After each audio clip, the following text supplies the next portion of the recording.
On which planet did I Luke can tell Skywalker you everything and Ben Solo about this planet, confront the Knights of Ren in except the its second motherfucking name. Buy merch. Your winner, by way of technical knockout.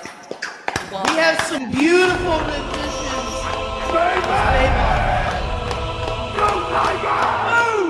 I am the king. I am the reigning champion. I will always be above you. I am bigger than you. I am wiser than you. I am stronger than you. I am better than you. I am God. Hi, I'm Jared, the Trivia Loser Jedi. And I'm Spooter. And we're here to tell you that we aren't that great at trivia, and I mean we're downright poo-poo at it. Yeah, ever since then I've been dogging Scotty to step back in the ring with me. No questions about Elfrona will be asked, and it'll be a good time this April. Now I have this like imaginary rivalry with you in my fucking head, where it's like, I want J-Ro! Jared, you lost to me in trivia. You're a loser. You're a loser. I will not. You lost to me in trivia. Jared lost to me in trivia. That charlatan friend, mind you, who has been ducking me and running from me for years now.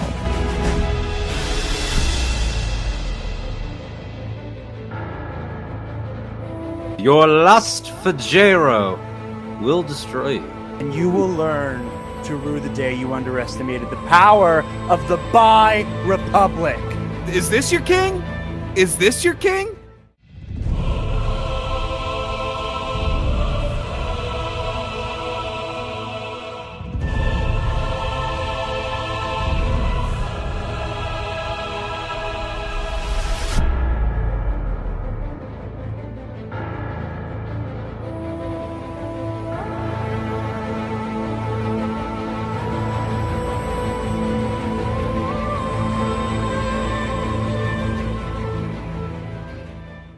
Think about the things you applied to content creating and the things that you maybe have held you hold to a high standard that people also love, and there's that one little dark spot in all of this, and you're like, man, I can't believe that I've gotten this far and just being a part of a bigger community, but there's this one little black spot in this beautiful Monet of a painting, and it's just the fact that I kicked your ass in trivia. Literally nothing makes me happier.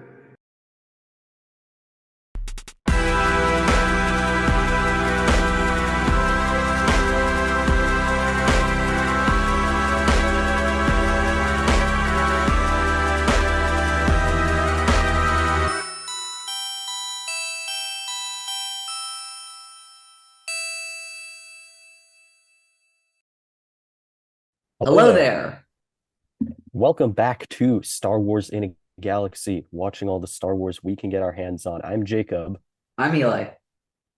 And today we are looking at the final 2 episodes of Star Wars Droids, the 1985 TV show about the adventures of C-3PO and R2-D2. We are looking at Across the Roon Sea and the Frozen Citadel. So in Across the Roon Sea, Mungo Baobab. We pick up again with Mungo Baobab. This is still part of the same story arc from last episode. Mungo is about to return to his planet of Manda when Oren presents him with a rune stone. She leads him to this old hermit named Old Augur, who's living in a crashed agricultural freighter. Now, Augur turns out to be Mungo's long-lost uncle. He is Augur Baobab. He entrusts Mungo with his bag full of rune stones, which he collected on a mission to Roonstones over 60 years ago. And he gives him a holocron, or something that looks like a holocron, with clues as to the source of the Roonstones. However, Governor Koong and Admiral Screed are hot on their trail. They capture Mungo and friends, put them on a ship, a literal boat, just to be clear, because this is Star Wars, to Koong Island.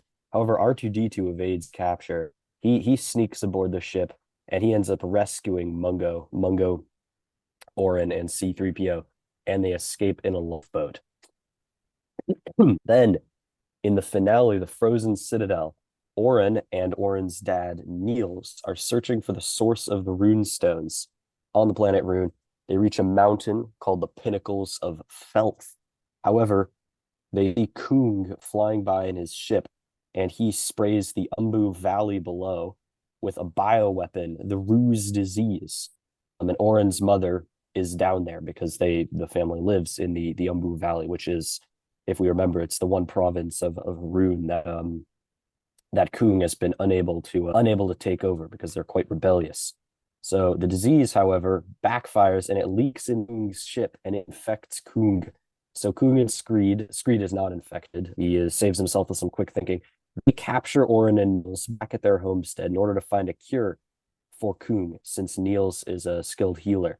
Meanwhile, R2-D2, C-3PO, and Mungo Baobab fly their ship into the volcano in the pinnacles of Felth, the namesake of the episode, the Frozen Citadel, that is, to find Roonstones.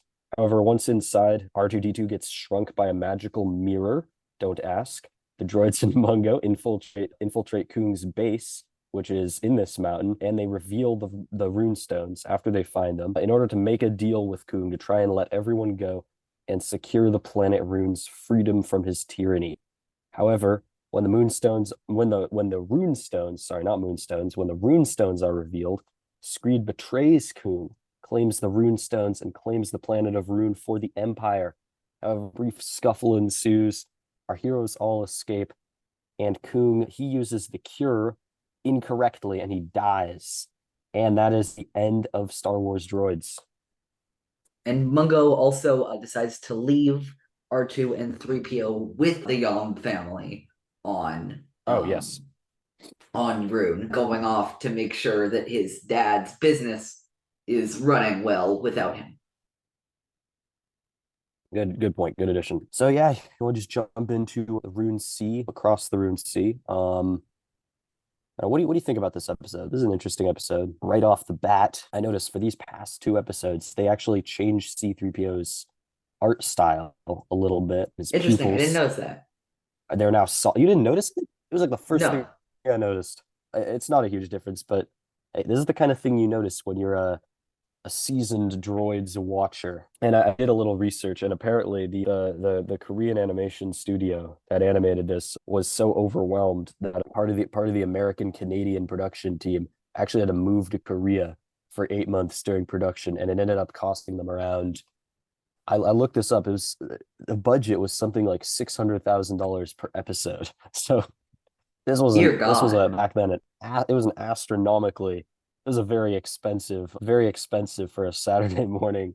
Yeah, and that's $600,000 an episode in 1985.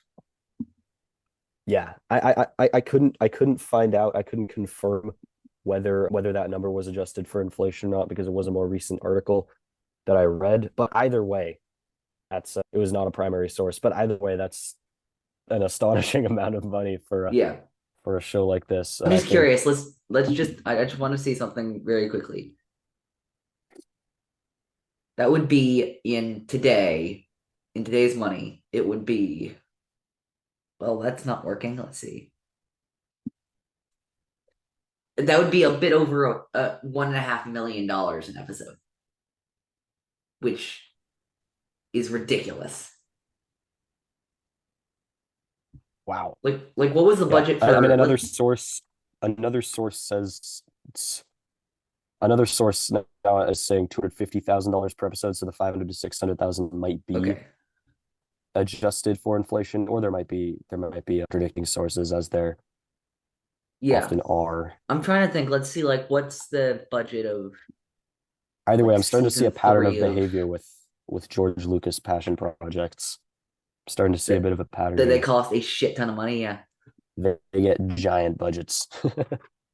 Yeah, I can't find like budgetary stuff for any other shows. Let's see, for any of like the newest live action Star Wars shows, but yeah, no, that's crazy. I'm sure they'll be available soon. Yeah, but anyway, line, maybe. But yeah, that's absolutely crazy. Yeah, this is. I gotta say, I will say I noticed that the animation specifically of the water of the Roon Sea, I thought was extremely good by 1985 standards. Like, it felt extremely dynamic in a way I did not expect it to. And I bet that there was, because from what I remember, the 80s was the time, at least the late 80s was the time where computer animation was really kicking off. And I think this seriously, this seems very hand drawn to me. I mean, there's stuff because I know that there's stuff like, because I know like one of the first uses of computer animation in an animated film was a movie. It was a Disney film called The Great Mouse Detective, which was when? Never heard of it. 1986, 1 year after. So it wouldn't surprise me because it wasn't just like, because I'm pretty sure the first fully computer animated film that was like really successful around the world was Toy Story in 1995. All this to say is they didn't just go from 100% hand drawn to 100% computer animated like that. They incorporated it in over the course of a decade, probably more. Again, I'm not an expert on computer animation, but it wouldn't surprise me if there were some computer animated like bits of this show.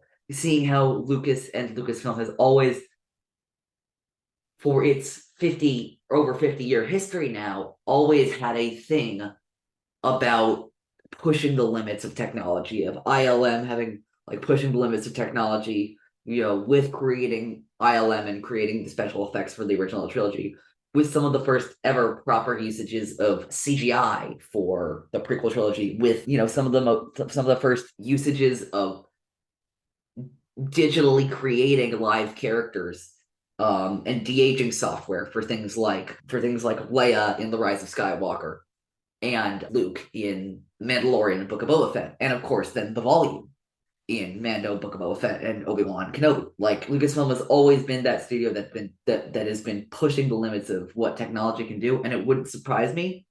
And again, this is not saying that, oh yeah, they use computer animation in this. I am not a reliable source on this. I'm saying it wouldn't surprise me if they used computer animation on this.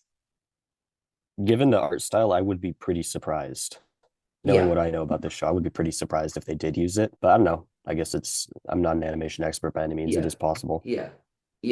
That was just like my little tangent that I went on, like my little thought experiment. But yeah, no, absolutely. I'll link a video down below. This is really tangential to Star Wars and stuff, but it's just really interesting video. It's a video by a YouTube channel that I quite like, called Super Carlin Brothers, and they did a video about the Disney Dark Age with animation and how basically The Great Mouse Detective, which is that movie that you've never heard of, basically saved Disney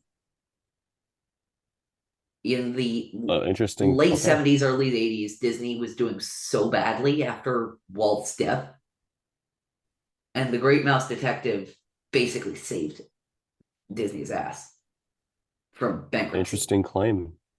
Yeah. Right. And then like, it didn't do great, but it did well enough so that they can make their next movie, which was a little movie called, I don't know if you've heard of it, it's called The Little Mermaid. I may have heard of it.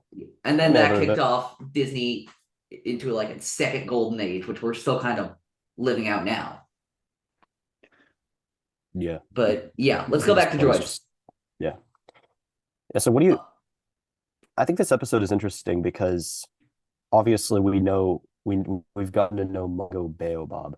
We know that he is, interestingly, I think one of the most overtly kind of commercially motivated, kind of unabashedly commercially motivated heroes or protagonists, I guess, that we've seen.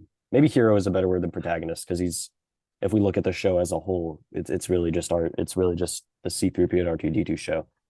It's very interesting, but in this episode, he starts to undergo some changes.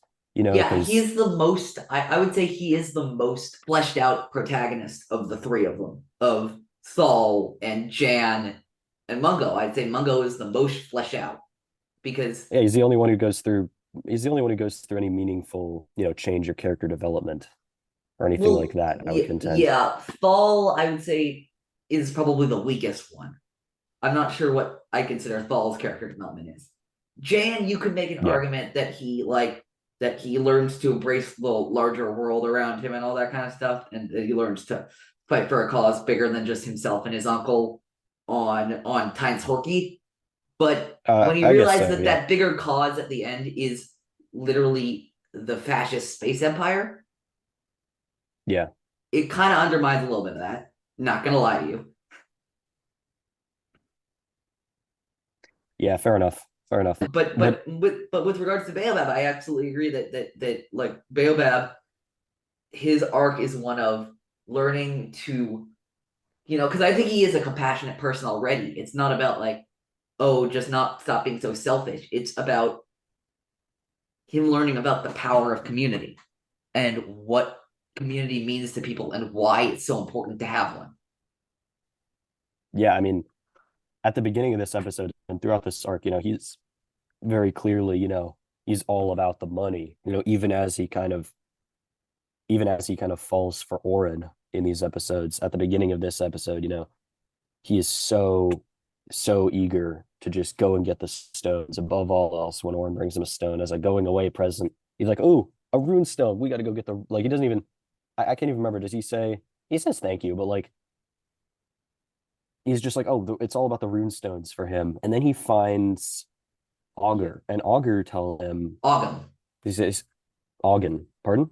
Oggem. Oggem. Oh, I misheard it. Okay. Yeah. Oggem tells him, when it comes to the choice between treasure and people, family and friends come first. Yeah, And that by the way, that is what was I gonna say? That was like a like a regular canon level like thesis statement for the episode for me. Like I'm like, okay, Yeah.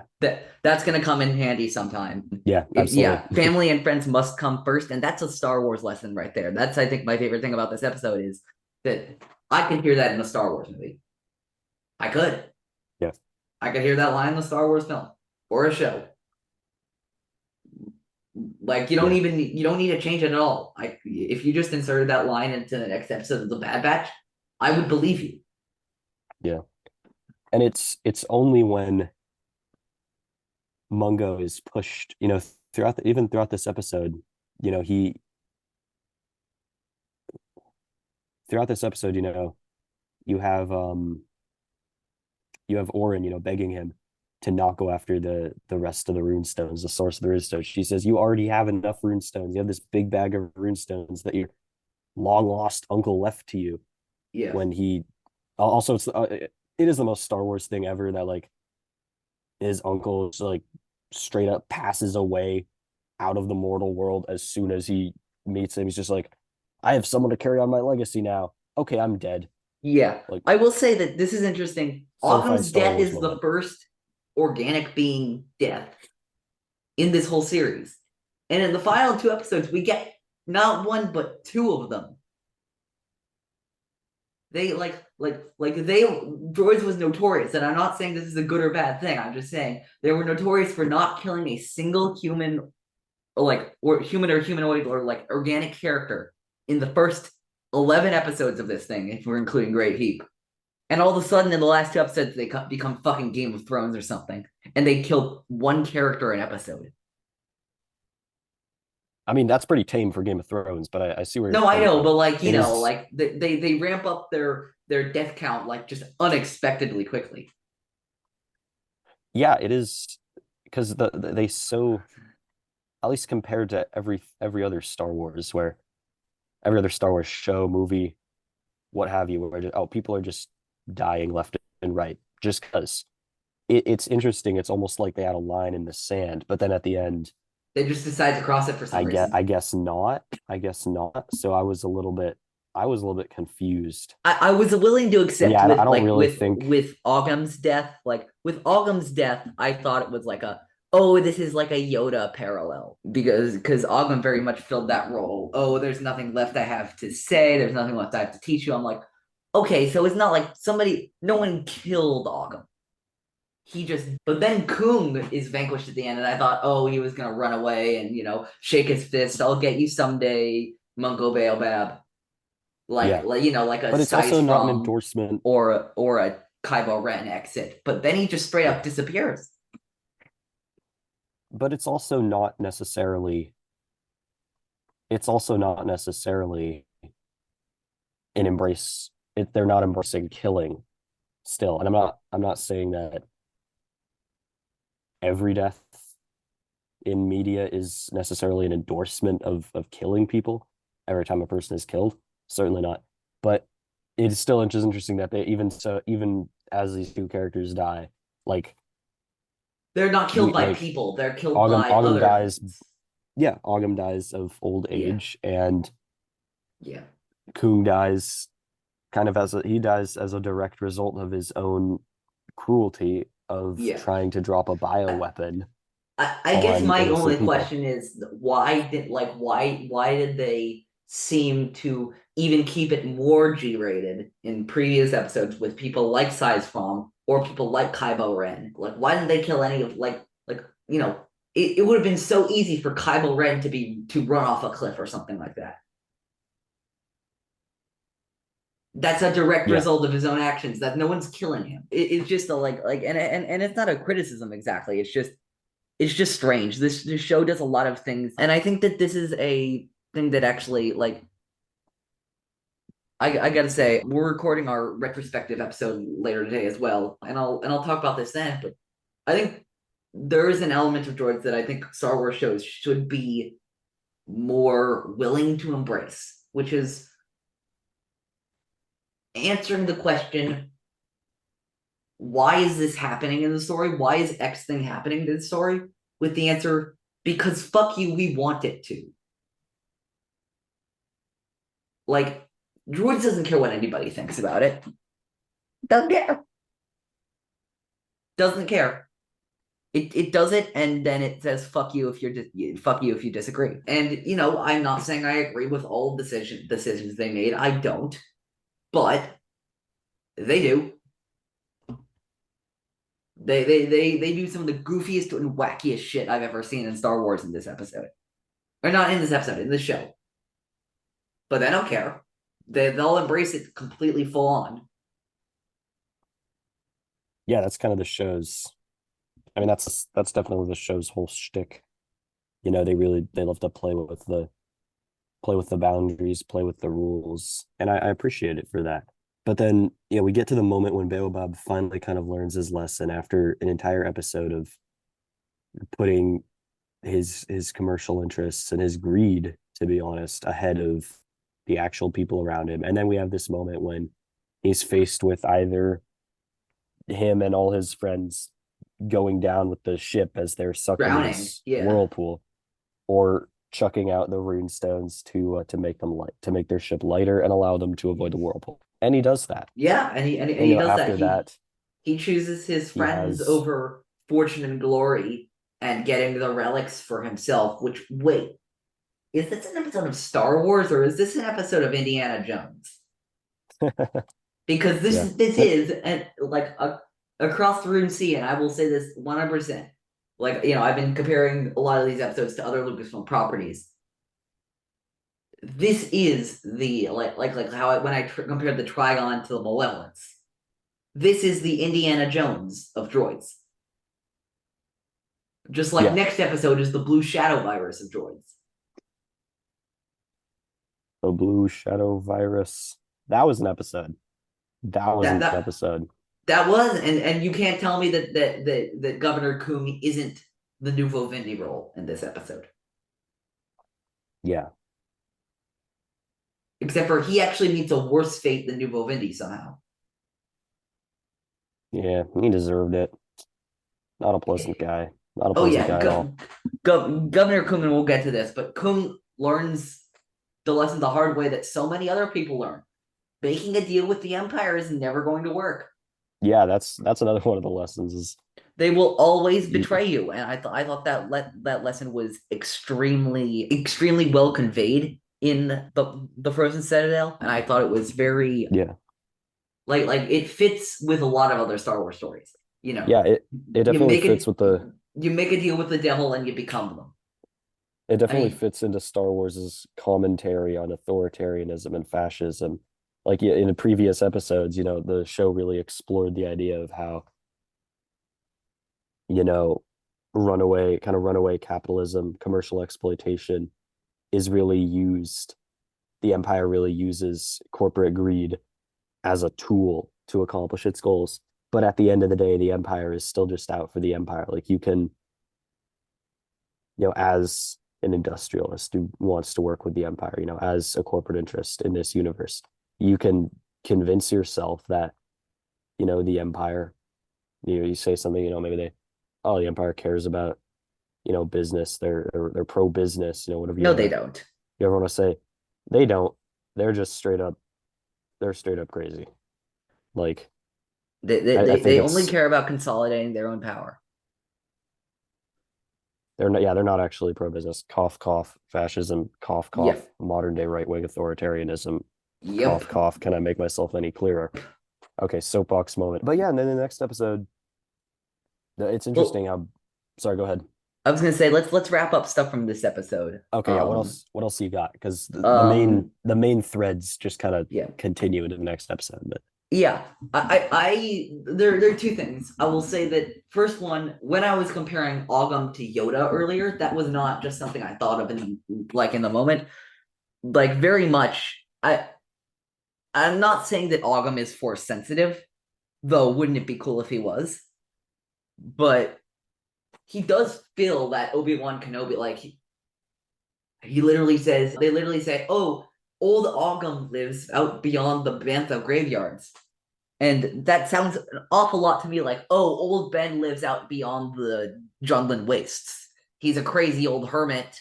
And I'm like, wait, are they setting up Oggem to be force sensitive? I mean, he's like we see a lot of these. We see these characters. Yoda. We have like Quill. Like, he's that kind of that Quill, type of character. sort of, kind of like Quill. Maybe a little more like Yoda in the role that he plays for the story. Yoda, Obi-Wan, I would say. The old reclusive hermit who offers our heroes guidance when they most need it. I'm like, oh, that's nice to see that. That's nice to see that trope. I'll just say that. Yeah. The other thing I was gonna talk about was, oh yeah, I don't know if you noticed, but the droids on the ship. The droids on what's his face? On Koong's ship. First of all, one of the droids that R2 slips by in the episode looks a lot like a commando droid to me. Yeah.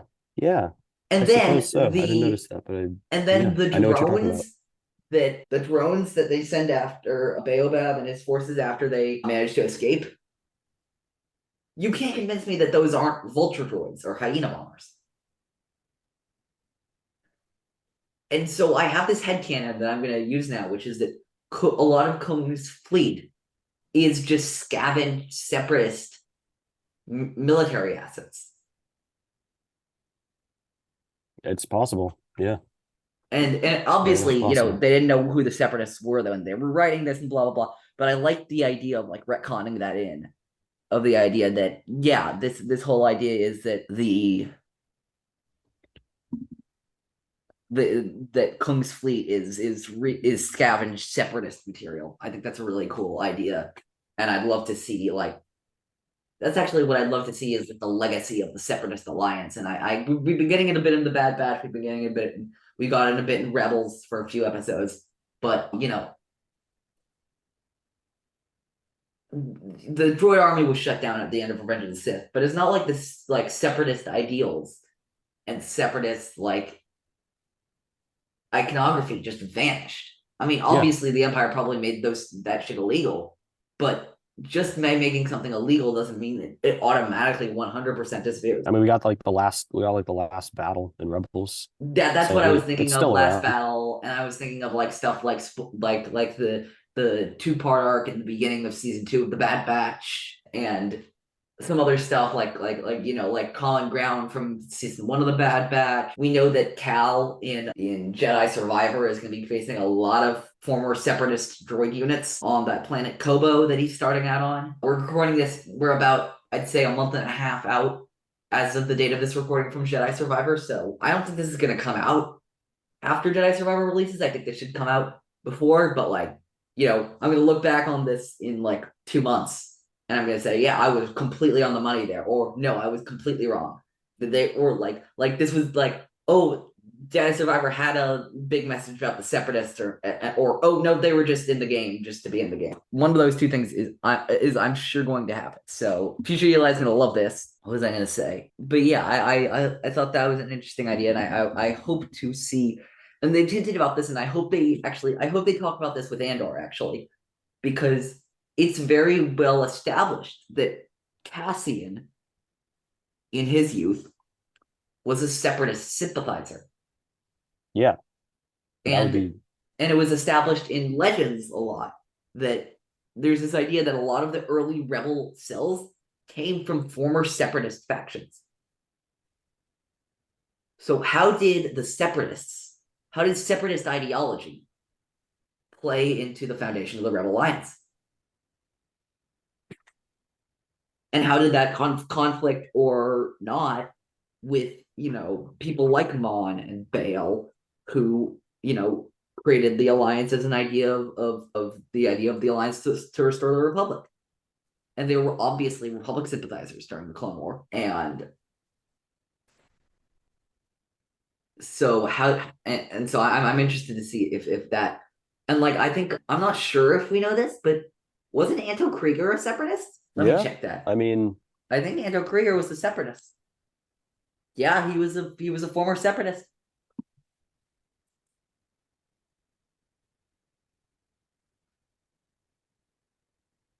wow, look at that. So, yeah.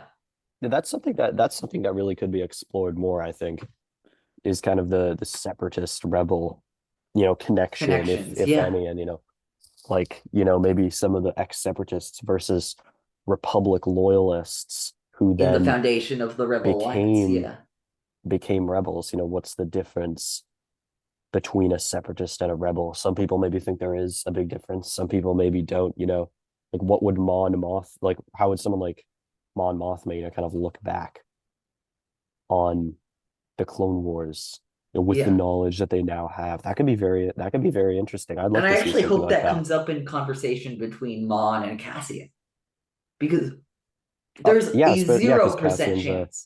There's a 0% chance they don't meet in season 2. But regardless of how much we know about their stories in season 1, they did not share a single moment face to face in season 1. Not a single one. They were never in the same room. Basically, their contacts were through Luthen. They knew each other through Luthen Rail. But there's going to have to be a conversation, because Cassian is right now on the more boots on the ground radical, we got to fight them with everything we have path. Whereas Mon still is holding on to the idea that this could be resolved. This whole conflict between of the Empire's tyranny could be resolved through political purposes and through diplomacy.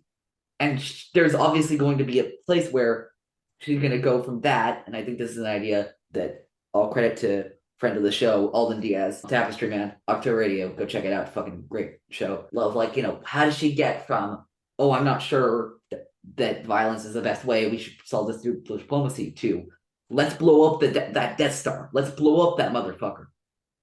I mean, blowing up the Death Star, I think, was an act of self-defense for the rebellion. I'm talking about the second Death Star. Oh, yeah. I'm talking about the second Death Star. Okay. Because then because the Death Star, you could argue that absolutely. But the second Death Star it's still in construction. We know that the Emperor is going to be there. The Empire, what's the line? The Emperor has made a critical error, and the time for attack is now. Can you imagine Mothma and Andor saying that? Yeah. I mean, I'm sure, knowing Mothma, I'm sure she still feels, and I think she would be right to feel, that her hand is forced in that situation. They have this massive once it's fully online, they have this massive planet killer super weapon for the second time, even more deadly than the first time.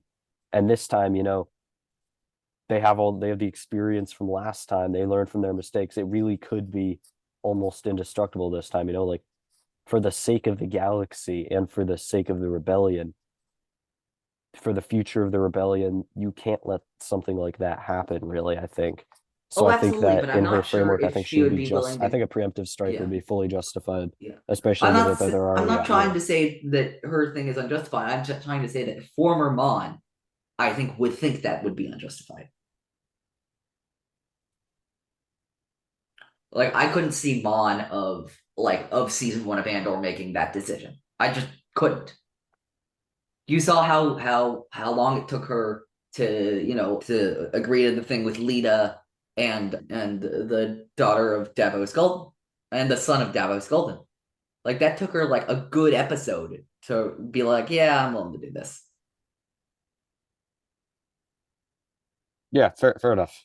Yeah, fair enough. That's true. Anyway, back to droids. You want to go to the Frozen Citadel? Can we talk about the comedian droid for a Oh, moment? Lindy.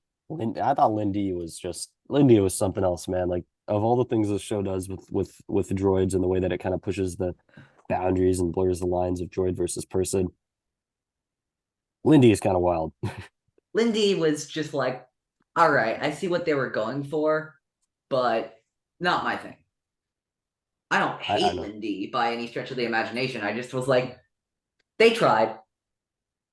I love when they just do some goofy, crazy shit like that. I just think it's the best. Let's see. Yeah, you want to go to the Frozen Citadel? Yeah, the Frozen Citadel, the finale, a big finale. So,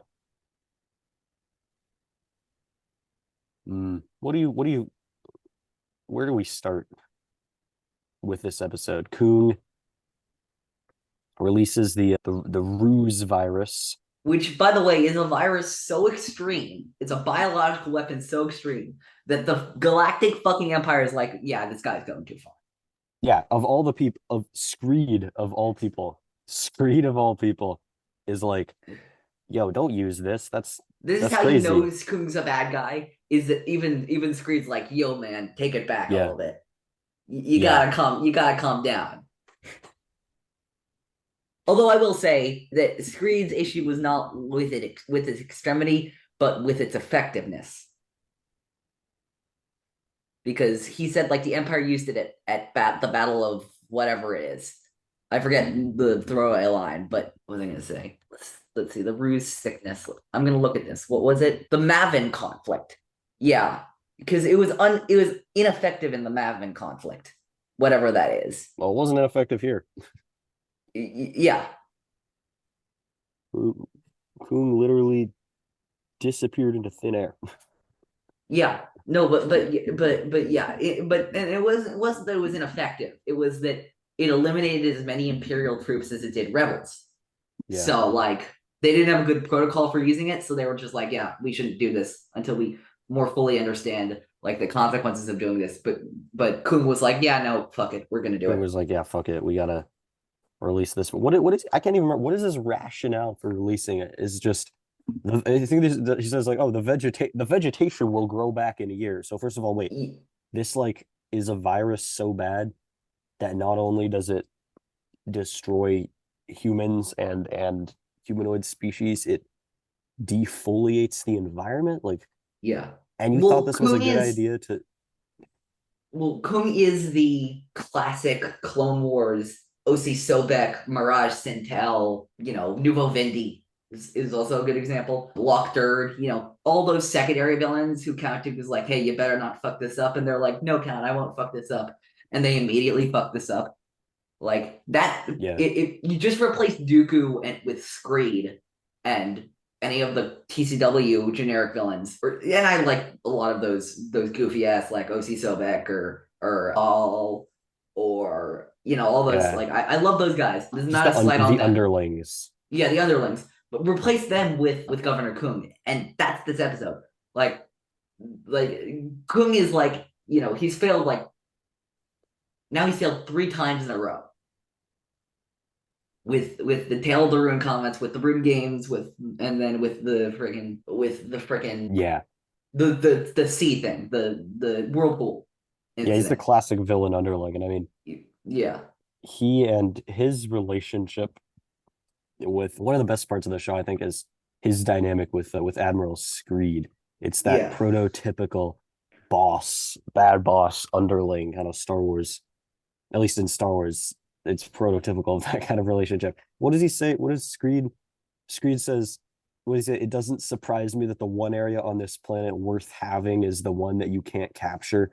That is maybe the best line in either of these 2 episodes. And it's great because it's really like it fits well, unintentionally, obviously, but it fits well with a lot of stuff we've seen about how the Empire treats planets.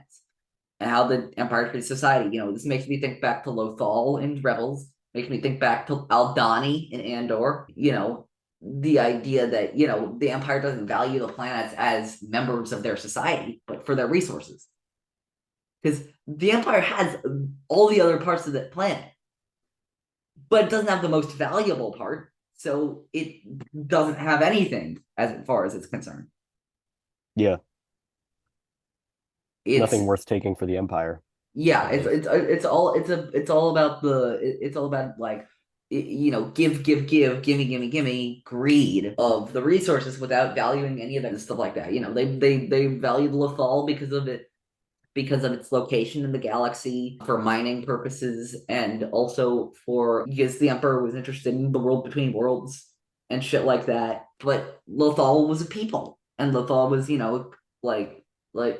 they for 4 years, not for 4 years, so for like over a decade, they like fucked up the way most people on Lothal live their daily lives. They didn't care. Yeah, it was never about them. And I thought it was incredibly well done and consistent with a lot of the things you've been seeing about the Empire in newer Star Wars media. Oh, yeah, absolutely. Absolutely. I want to talk about Baobab in this episode, because we finally see him turn the leaf. He's like, C-3PO kind of says at the beginning of the episode, he says like, hey man, you're a changed man, and he's like, yeah, like, Oren really made me rethink my priorities. What do you think? Well, first of all, I was making jokes about, oh yeah, they're definitely banging off screen or something like that. And then they get like full on mouth kissed. I'm like, whoa, I did not expect a kids show to go there. Yeah, in the 80s, I did not expect I was joking. I didn't mean this seriously. I didn't think they were actually going to kiss on screen. Yeah, I didn't expect there to be any romance in this show, given the kind of Saturday morning. I don't know, man. I'm not really familiar with This is a kid's show. You can't get horny here. Media at this time, yeah. It's interesting. Yeah, it's cool to see him show some development. Now, maybe this is a stretch. I don't know if they had this in mind or not, but obviously,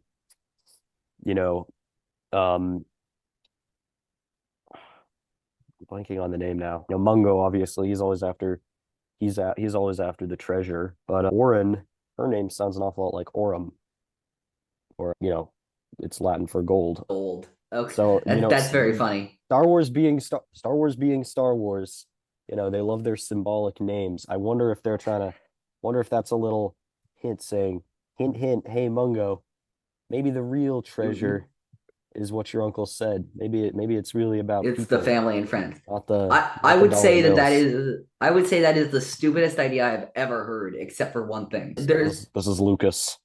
This is Lucasfilm. I would say, except for one thing. I don't think you've watched this episode, but there's an episode of The Bad Batch called The Crossing that I don't think you've gotten to yet. I have not, no.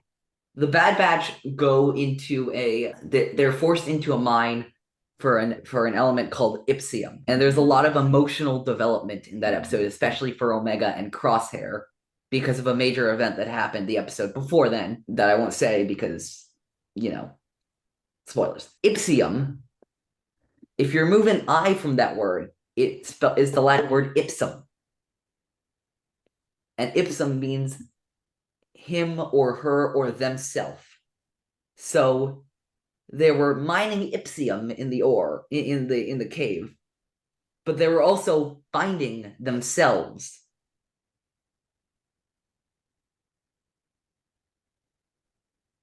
Interesting. Yeah, that actually happened in the Bad Batch episode. So, I would have said that's the stupidest thing I've ever heard, except for they literally did that in a recent episode of the Bad Batch. Star Wars, yeah. Yeah, so you may be onto something there. Yeah, it's possible. I don't know. Yeah, absolutely. Let's see what else. Oh, R2-D2 making a snow angel is the thing I didn't know I needed. So is R2-D2 running into a magic mirror and becoming tiny. That's also weird. Not on my... maybe a tiny mirror is never on my Star Wars bingo card. But that was something R2 just doing shit this episode is just wild And I don't think we appreciate that energy enough, honestly. Yeah. It encapsulates what this show is all about, you know? It's like we said, like we titled our episode. Let's just have some weird shit happen, because why the fuck not? Like we said in one of the titles of our most previous episode, it's just about the vibes, man. Yeah. It's just about the vibes. It's just about, are we vibing or not? And I respect that. Let's see. Yeah, I really like the idea. Like, yeah, the Roonstones were there all along, but the Empire the villains couldn't find something that was so important to them that was in front of them the entire time. That their like greed blinded them. So love has blinded you. Yeah. Yeah. Maybe. Classic Star Wars. Classic Star. Yeah. You have anything else for this episode? That's kind of all I got. Yeah, no, I don't think I got anything else for this episode. I think it was a fun conclusion to this arc, but I think I can speak for both Jacob and I when I say that Droids was a lot of fun, but we both kind of want to get back to some of the meatier Star Wars, some of the stuff that we can really like get to with themes and stuff, and absolutely we're not. And I was just thinking about this with regard to other Star Wars properties. If you like droids, if you can find deep meaning in droids, if you like, if droids is something that really resonates with you, then all power to you. By all means, droids. I thought it was a fun show. Yeah, but I think like for us, like it was a bit weirder getting involved with this sort of like this level of campy in Star Wars. And you know me, I love campy shit in Star Wars. I live for campy shit in Star Wars. But I'm really excited to get into things like, next on our docket is, the first one on our docket, which is silly and impactful at the same time, which I love. We're going to do season 12 and a half of In a Galaxy, which you know what it is, right? Bad Batch. Actually, there's a brief interlude we're going to do before season 2 of Bad Batch, which is season 13 of In a Galaxy. But I decided to slip these in there because they've already happened in the timeline, but we didn't do them because, they happened recently. But now I think enough time has passed to do a full In a Galaxy analysis of Tales of the Jedi. Oh, all right. Because all 6 of those shorts have happened in this time, at this point in the timeline. True. Yes. But I didn't think we wanted to do them when they came out because we are inherently not a review show. Yeah. So I thought we would do one episode for Dooku, for the Dooku shorts, and one episode for the Ahsoka shorts. Basically, is what I thought we would do. Fair enough. So that's what you can expect down the pipeline for In a Galaxy. We're recording this the day that we're going to be streaming with Sean Broom, Maggie Winerdy, and Brandon Winerdy doing our bracket stream. So go check that out on the In a Galaxy YouTube channel if you have not already. It's been a fun journey covering droids, but I'm glad we've gotten to the end of it now. In the next week is episode 100 of In a Galaxy, which if we have not announced this yet, we're going to here. We are doing a live stream on April 2nd. April 2nd, tune into the In a Galaxy YouTube channel. We're going to be live streaming with our good friends, 4 of the people who have influenced our podcasting journey most. Meg Dowell-Mondam, Devor Mondam, Jared Bachman-Stubbs, and Connor Chikiti. All of them are going to be on. Plus, we might have some other special guests join us on the way. Play some games, have some fun, talk Star Wars, do whatever. Celebrate 100 episodes. 100 episodes. 3 years. And 3 years of Star Wars in a Galaxy. We're so excited about that. Thank you for everybody who stuck along with us all the way, whether you started listening on episode 9 or 98. We're so glad to have you on this show as a listener, and we're really excited to a lot of stuff ahead of us. Follow us on Twitter at In a Galaxy Pod, Instagram at Star Wars in a Galaxy. You can listen to us on Apple Podcasts, Spotify, Google Podcasts, wherever you listen to your podcasts. We will be there. If we're not, email us, slbinagalaxy@gmail.com. You can follow my personal Twitter account at OGFan327. And I think until next time, may the Force be with you.